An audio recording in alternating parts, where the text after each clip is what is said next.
I'm Nastasha Harduth, and I am excited to introduce Worksman's new podcast, Worksman's Power with an I.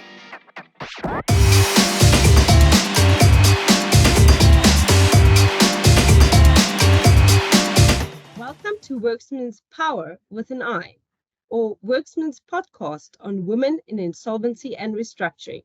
I am Nastasha Harduth. I have the good fortune of being a partner of Worksman's attorneys, where I practice business rescue, restructuring, and insolvency law. Worksman's, I am proud to say, is a preeminent corporate and commercial law firm in South Africa. We deliver unique client experiences by partnering with our clients and giving highly specialized attention to each of our clients' matters. We deliver focused solutions and the best possible outcome for our clients. This disciplined approach has resulted in Worksman's being regarded as one of the most innovative firms in Africa and beyond. Worksman's insolvency, business rescue, and restructuring lawyers provide guidance on strategic decisions, such as the most suitable of these processes, and competently advise directors, stakeholders, employees, and creditors during all stages of these processes. I am proud to say that I am where I am today in no small part due to the continued leadership, mentorship, and support of men in the insolvency and restructuring profession. But since the Harvard Business Review reported that women lead not by adopting the style and habits that have proved successful for men, but by drawing on the skills and attitudes they have developed from their shared experiences as women, I want to understand, as a woman in this profession and as chair of iWork Southern Africa Network, how other women lead within the insolvency and restructuring space. In this podcast series, I ask different women the same set of questions to distill universal truth and personal learnings. Today, we are speaking to Worksman's Lisa Silberman. Lisa has more than 20 years legal experience. She is a director in the insolvency, business rescue, and restructuring practice area. Her areas of speciality include liquidations and compromises, arrangements and workouts, cross-border disputes and the enforcement of foreign judgments, corporate fraud and recovery of assets, and of course, mining legislation in South Africa. It is my pleasure to welcome our very own Lisa Silberman to this podcast. I'm so grateful that you're joining me on this podcast today. So, Lisa, how long have you been in this profession? It's been since 1998, so I've been admitted in 2000. That's 23 years, and I did 2 years of articles, 1998, 1999. So it's a long time. I'm getting old. My estimation is 20 years. Yes, more than 20 years, and I've been at Worksman since 2001, so that's 22 years. It's my anniversary this year. Oh, congratulations. And how did Thank you. You're welcome. How did you start at Worksman's? Tell me how Worksman's found you. So I was at a previous firm where I did my articles in a year post-admission, and I wasn't in the insolvency space at all. I was kind of like I suppose a jack of all trades, perhaps a master of none, and learning as much as I could, mainly in the property space. But I had two matters where I was co-defendant with Bernard Hotz and against David Hertz. One was a restraint matter and one was a matter involving the stock exchange, actually, the JSE. And through getting to know David and Bernard, they eventually convinced me, after some time actually, to join Worksman's. And at that time, there was no business rescue or restructuring department at all. So the only team that needed an associate at the time was the insolvency team. It consisted of very few partners. I think there were only 3 at the time. And as they had a space for me, that's where I landed. And yeah, I took up my position there. And the rest is history, really. I just started learning from the get-go under my mentor, Wana, at the time. And the rest is now, this is where I find myself 22 years later, having started out there. That's amazing. I have a theory that the turnaround and restructuring profession finds you instead of you finding it. And I think that you are proof of my hypothesis. No, absolutely. I did not seek out an insolvency, or I didn't know anything about insolvency at all at the time, bar for one Section 417 inquiry that I had been involved in by my principal at the time. And I was really a glorified note taker. I didn't understand it. I read up on it at the time to know what I was involved in, but it was my only insolvency experience. So it definitely sought me out, found me, and hooked me in. So yes, this is how I landed up here. So Lisa, now that you're here, what does success mean to you professionally and personally? I think for me, it's the balance, complete balance in your life. I think it's being able to wake up every day happy and being happy to come to work in an environment where you are surrounded by good people who will help you grow and enrich your life. And just being, aside from waking up every morning, that's a good start. But just being happy to come to work and having a balance in your life where they're so intrinsically involved, your personal life, your working life, that you can't separate them. And when you're happy in both spaces and find peace in coming to work every day and enjoying what you do, for me, that's success. And finding that balance and that peace between your home, work life, and actually just being happy to come to work and enjoying doing what you do, then it doesn't feel like a job. It doesn't feel like work. It feels like your happy place, really. So Lisa, what would you say is your very best quality? You know, that's a difficult one. I feel like that's a self-puffing question. But for me, I think for me, I'm a very willing learner. I like to learn as much as I can from anyone, no matter who they are or where they are or what they have to say. And I think my willingness to learn from everybody, in whether it's, especially in the work environment. Our environment is a very fluid, changing, and especially if you put in the mechanics of what we do, it's not just in a textbook. Learning and sponging up what other people have to offer and seeing how other people think and applying what is in a textbook and what is in a case, learning how to adapt that and make it apply, and from everyone. I think my willingness to learn and my willingness to listen. Yeah, I'm a good listener. So knowing you fairly well over the time that we've been working together, I think that for me, and it aligns completely with what you said, is that you never prejudge a person or a situation. You're always willing to hear what they have to say and see the situation for what it is. I'm pretty sure you can hear the sirens outside my office. It is We've gotten very used to that this week. To our listeners, this is bricks. This is the sound of bricks. At least one thing this week, we know we are very safe. The volume of police presence in Sandton. So anyone who wants to come shopping in Sandton City, you can know that you are very safe this week. But back to you, Lisa. You are not the type of person that prejudges another person or prejudges a situation. You let them speak for themselves and let them come to the fore with whatever they have. And I think that is an exceptionally wonderful quality to have. Thank you. I try. I think listening. You don't have to be the voice in the room all the time. And I try and maintain that. I think listening to other people is you learn. You listen, you learn. So I try and keep that going. Absolutely. For the most part. You never know what gets said. So now moving away from your saintly qualities to your worst qualities. What are they? You know, we all have idiosyncrasies, and I think for most people in our industry, and doing what we do, our type A personality is our problem, our downfall. You know, we're all very particular how we like things done. So I think it puts a lot of pressure on ourselves. I think we're very harsh on ourselves, and I think that's probably my worst thing, as I think we put the workaholic in all of us. So I don't want to say we're a bit OCD, because I don't think I am. I certainly don't count towels and steps before I walk. I'm not far from that at this point. I still am relatively sane, depending on how you subjectively define sanity.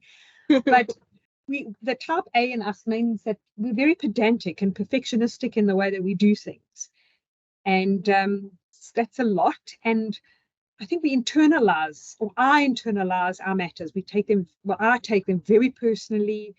And it creates a level of stress that I put on myself that is probably, it creates problems for myself. I think it's the only way that I'm able to function in this already stressful environment, is just to make sure that things are so, especially in a litigation environment where you are watching dates, watching times, pagination, indexing, things have to be just so. I always feel that if you drop one ball, then all the balls around you fall. So you're always double checking yourself, triple checking your CA. You're always watching over. And I think trying to delegate or letting it go a little bit is something I struggle with. So yes, that's probably my greatest challenge with myself. And I think a lot of people, particularly in this profession, struggles with that, because we are very much tied to timelines and procedural aspects. And, the work we do is meaningful and important, right? Because there are people on the other end that's going to, to get the short end of the stick unless we really step up and do the very best we can for them. But I also find that when I am super stressed, I become more pedantic, more controlling. I almost do border on the OCD aspect of things, where, everything just needs to be just so. Just so.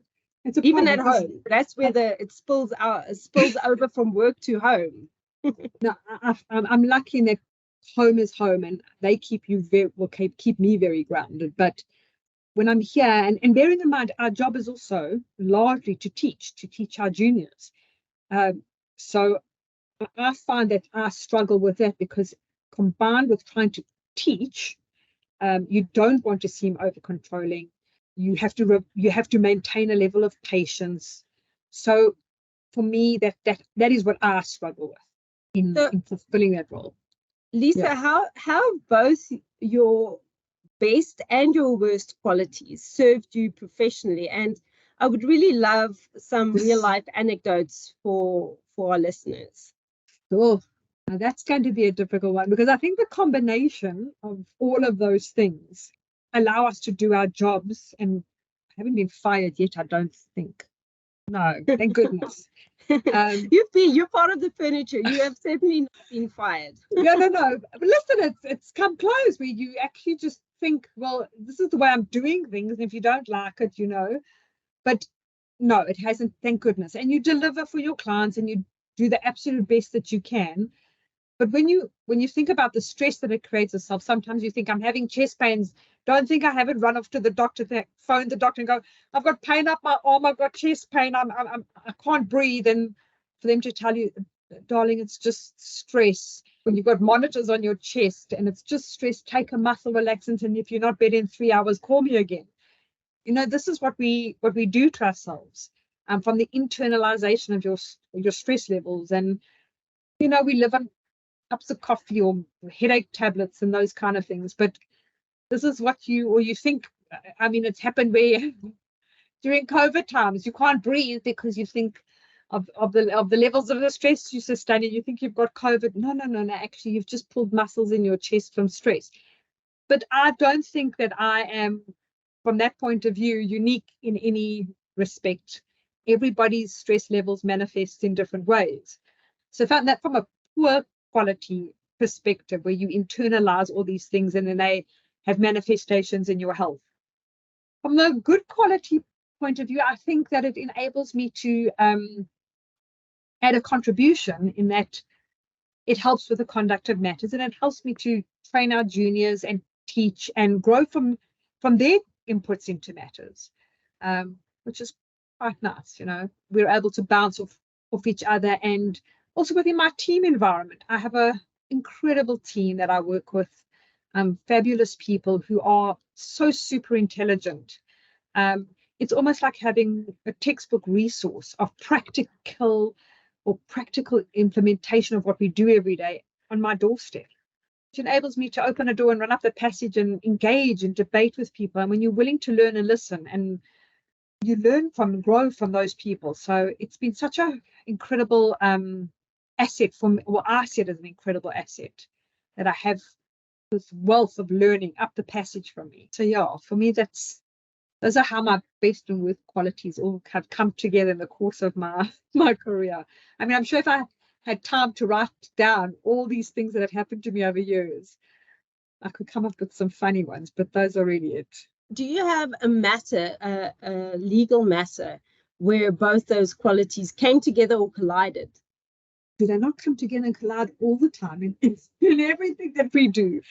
Oh, sometimes where you've taken things, if you start at the beginning of a career where you learn how to manage your the personal internalization of matters. So, I was actually thinking about the other day when I was a clerk and I went and did an execution of a warrant and executed strictly in accordance with, but to the letter of the legislation, and then you're proud of yourself, and then you have an attorney come on paper and call you a stupid clot of a clerk, and then the matter's in court, and you internalize this very personally, and then the judge vindicates you and sets aside their application, and you feel very good about it. And then I think over the years you learn to know what to take personally, know what not to take personally. And then, I've had other matters where I was acting for a bank and in a very significant liquidation, and we proved many, many claims, and then there were applications to set aside the client's security, and all of a sudden the attorney's making this very personal about you. But now this is far advanced in your career, and then you learn, hold on, no. I'm not going to even get upset about this. This is not fighting the man or the woman. This is not about the attorneys. And because they were so many years apart, you learn over time where you can literally shrug off those kind of personal digs at you. Whereas in the beginning of your career, you find that much more difficult. You learn how to manage your practice better. And of course, when the judge then vindicates you and grants an order in your favor, and you're successful in it, then you feel better about yourself. Of course, it's not nice to have those things out there, but you learn to manage them better personally. I think those are the kind of things that go wrong for you professionally. Well, I see them going wrong for you professionally, especially in today's times where I find it's very easy for colleagues or disgruntled debtors to run off to the LPC and report you and make complaints because you're just doing your job. Yeah. Then, those are becoming unfortunately, quite a rampant thing, and not necessarily personally, but I see it's happening a lot. And those are things you have to manage as well, which is unfortunate. Yeah. It's certainly not an easy profession to be in. And I think that not everybody plays a fair and collegial game at all times. So you have to grow a little bit of a thick skin. And that, I think, comes with age and experience, certainly not when you're right out of the gates. Then it can really offend, your self-esteem. You take it very much to heart, and you're right. As I said at the beginning when we started, I'm 22 years into this, and age and experience does count for something. You learn not to sweat the small stuff. You focus on the matter. You don't take small things personally. And a lot does come with age and experience. It's called wisdom, I suppose. As you get older, you acquire a tiny bit of wisdom. I like to think. Anyway, hope so.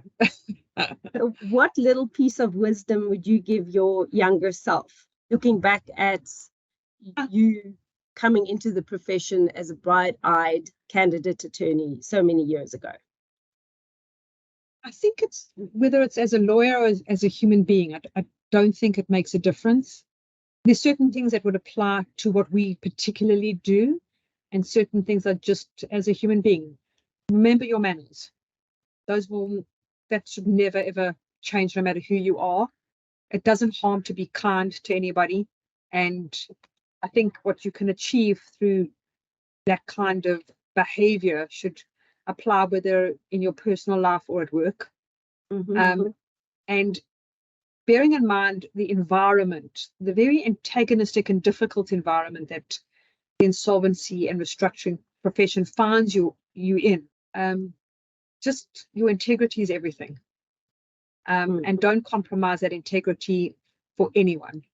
But you know within yourself the difference between right and wrong, and the dark side of the island and the fun side of the island, and keep to the good side.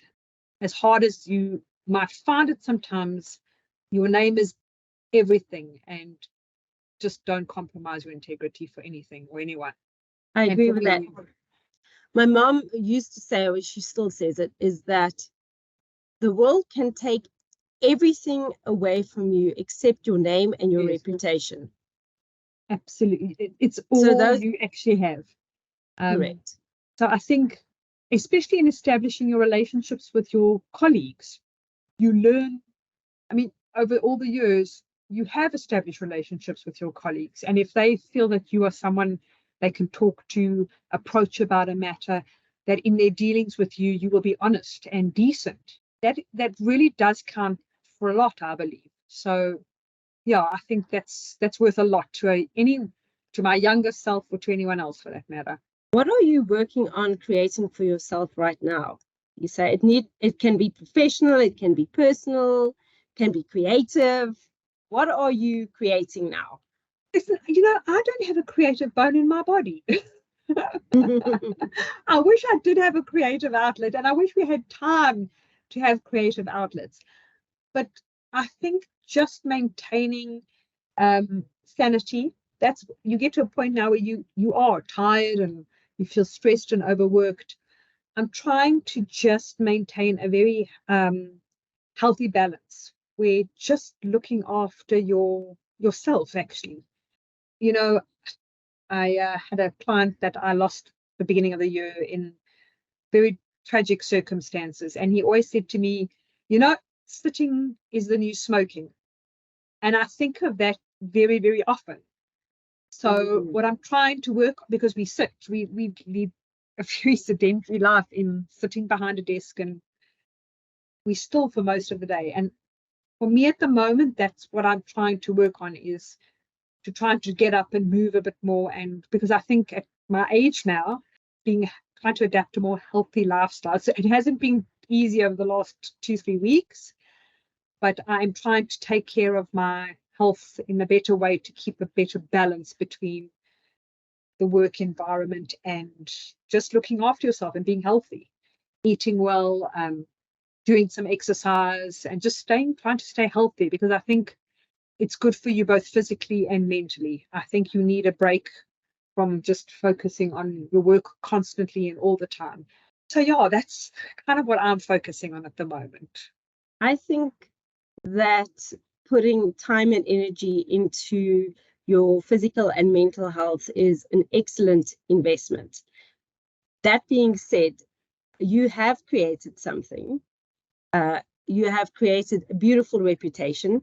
And I guess more importantly, 2 children that are wonderful, including one who is a creative.